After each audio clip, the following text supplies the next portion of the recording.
हाँ बच्चों, अब टॉपिक है ओम के नियम की उत्पत्ति। क्या है बेटा?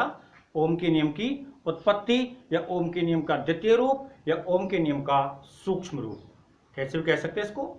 ओम के नियम की उत्पत्ति भी कह देते हैं, ओम के नियम का द्वितीय रूप भी कह देते हैं, ओम के नियम का सूक्ष्म रूप भी कह देते हैं। यानी कि चालकता और प्रतिरोधकता में कहीं ना कहीं कोई संबंध आ जाए, और वो संबंध कहां से आ जाए? जो हम ओम के नियम लिखते हैं उसके अनुसार प्राप्त हो जाए। चालकता और प्रतिरोधकता में जो ओम का नियम लिखते हैं B बराबर IR, उसके अनुसार कहीं कोई संबंध आ जाए तो उसे हम कहेंगे ओम का नियम प्राप्त होता है। कैसे कहेंगे उसे, यहां देखते हैं। तो ओम के नियम की उत्पत्ति या सूक्ष्म रूप क्या है? देखो बेटा, हम पढ़ के आ चुके हैं धारा घनत्व और अववाह वेग में संबंध। क्या पढ़ चुके होते हैं? धारा घनत्व और अववाह वेग में संबंध। मैं वहीं से प्रारंभ कर रहा हूं। तो धारा घनत्व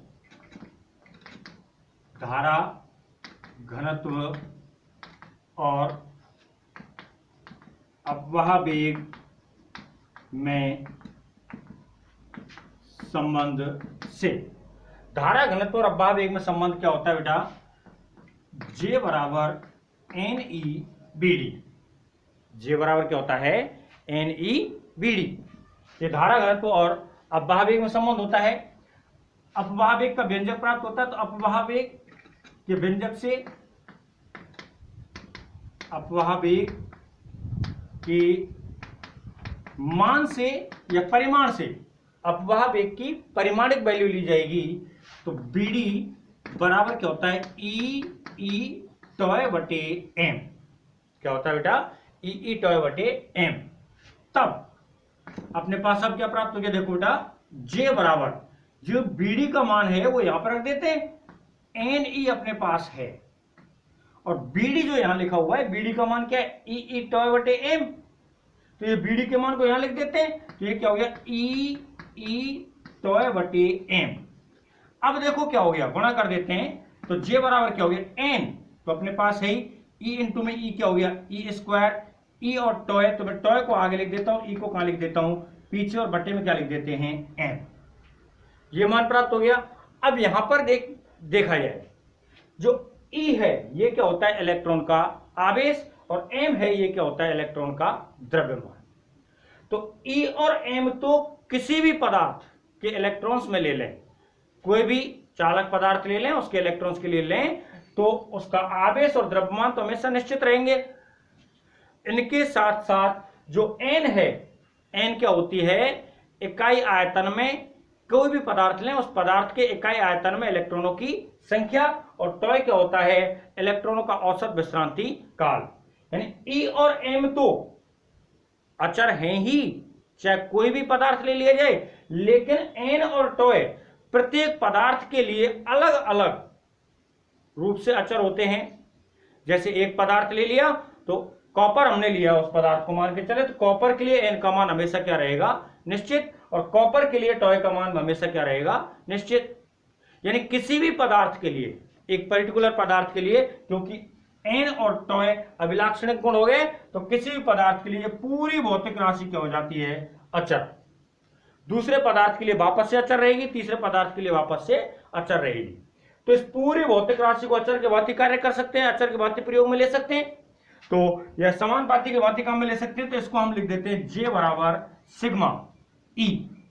J बराबर क्या लिख देते हैं? Sigma E। ठीक बेटा, J बराबर सिग्मा E लिखा। ये जो सिग्मा E लिखा गया है, इसे ओम के नियम का सूक्ष्म रूप या द्वितीय रूप कहते हैं। इसे ओम के नियम का सूक्ष्म रूप लिख देता हूं, ओम के नियम का सूक्ष्म रूप कहते हैं। कौन सा नियम कह देते बेटा? ओम के नियम का सूक्ष्म रूप कह देते हैं। जहां ये सिग्मा लिखा गया है, क्या लिखा गया है? सिग्मा। तो इसे क्या कहेंगे? जहां सिग्मा किसके स्थान पर लिखा गया है? NE स्क्वायर टॉय बटे M के। किसके स्थान पर लिखा गया है? NE स्क्वायर टॉय बटे M के। ठीक बेटा, N स्क्वायर टॉय बटे M के। इसे पदार्थ की विशिष्ट चालकता कहते हैं, या चालकता कहते हैं, यूं कह सकते हैं। इसे क्या कह देते हैं? विशिष्ट चालकता या चालकता। तो मैं यहां विशिष्ट चालकता कह के चल रहा हूं। इसे पदार्थ की क्या कहते हैं, विशिष्ट चालकता कहते हैं। इसको मैंने नाम दे दिया समीकरण नंबर 1। इसको क्या नाम दे दिया, समीकरण नंबर 1। अब देखो मुझे इसकी उत्पत्ति को देखना है, इसमें से कहीं ना कहीं ओम के नियम को निकालना है, क्योंकि उत्पत्ति किसकी कर रहे हैं, ओम के नियम की। तो ओम के नियम को निकालने के लिए जे क्या है, धारा घनत्व, तो धारा घनत्व का मान लिख दो जो भी होता है। ई क्या है, विद्युत क्षेत्र की तीव्रता। अब ओम के नियम में विभव आता है तो विद्युत क्षेत्र की तीव्रता का विभव वाला मान लिखा जाएगा। चालकता और प्रतिरोधकता तो निकालनी ही है, इसमें कोई परिवर्तन नहीं करेंगे। तो यहां पर जे का और ई का मान लिखना पड़ेगा, और किसी ना किसी प्रकार से जो चालकता है इसको प्रतिरोधकता में परिवर्तित कर देंगे, और अगर वो ओम के नियम के रूप में आ जाता है, ओम के नियम के रूप में प्राप्त हो जाता है, तो ये ओम का नियम सत्यापित हो जाएगा। तो हम यहां जे के रूप में लिखें, और जे क्या होता है, धारा घनत्व। तो धारा घनत्व के मान से, धारा घनत्व के मान से जे बराबर क्या होता है बेटा, आई बटे ए। जे बराबर क्या होता है, आई बटे ए, इकाई क्षेत्रफल में प्रवाहित धारा का मान क्या कहलाता है, धारा घनत्व। तथा अब जो ई का मान लिया जाएगा, जे का मान तो निश्चित है ये लिया जाएगा, ई का मान कौन सा लिया जाएगा, ई के दो मान बता चुके होते हैं हम। ई का एक मान तो होता है एफ बटे क्यू, जिसकी परिभाषा से निकलता है इकाई आवेश पर आरोपित बल का मान विद्युत क्षेत्र की उपस्थिति में क्या कहलाता है, विद्युत क्षेत्र या विद्युत क्षेत्र की तीव्रता कहलाता है। दूसरा होता है ई का मान बी बटे एल, इकाई लंबाई में उत्पन्न विभव का मान भी विद्युत क्षेत्र या विद्युत क्षेत्र की तीव्रता कहलाता है। इसे हम काम में नहीं लेंगे। क्यों काम में नहीं लेंगे, क्योंकि हमें ओम का नियम निकालना है, और ओम के नियम में विभव आता है, क्या आता है, विभव आता है, तो हम इसको काम में लेंगे। ध्यान लिख देता हूं, एल लंबाई के तार पर, एल लंबाई के तार पर या चालक तार पर लिख देते हैं, चालक तार पर, एल लंबाई के चालक तार पर बी वोल्ट का विभव लगाने से, बी वोल्ट का विभव लगाने से प्राप्त विद्युत क्षेत्र का मान, विद्युत क्षेत्र की तीव्रता का मान या विद्युत क्षेत्र की तीव्रता, ई बराबर क्या हो जाएगा बेटा, बी बटे एल। ई बराबर क्या हो जाएगा, बी बटे एल। तो ई का मान और जे का मान कहां लिख दिया जाएगा, समीकरण नंबर 1 में। ई का मान और जे का मान कहां लिख दिया जाएगा, समीकरण 1 में। तो लिख देते हैं समीकरण 1 में ई तथा जे का मान रखने पर, समीकरण कितने में बेटा, 1 में, कितने का, ई तथा किसका, जे का मान रखने पर, ई तथा जे का मान रखने पर। तो मान रखते ही जे का मान तो क्या हो रहा है बेटा, आई बटे ए। जे का मान क्या हो गया, आई बटे ए। और अपने पास देखिए इसमें सिग्मा है, ई का मान क्या हो रहा है, बी बटे एल। तो क्या हो गया, सिग्मा बी बटे एल, ये मान आ गया। मुझे बी बराबर आई आर के रूप में लाना है, तो बी का मान निकालना पड़ेगा। बच्चों सबका पक्षांतरण कर देते हैं, जब बचगुणा कर देते हैं पहले, तो सिग्मा बी बराबर क्या हो गया, देखो बेटा, आई एल, इधर आएगा, देखो पहले पूरा बचगुणा कर देता हूं, सिग्मा बी ए बराबर आई एल, और बी बराबर क्या हो गया, आई एल बटे सिग्मा ए। ठीक है, आई एल बटे सिग्मा ए, ये मान प्राप्त हो गया। एक चीज हम जानते हैं, चालकता और प्रतिरोधकता एक दूसरे के व्युत्क्रम के बराबर होती है। तो क्या जानते हैं हम, जो चालकता आती है बराबर 1 बटे क्या रहेगी बेटा, प्रतिरोधकता।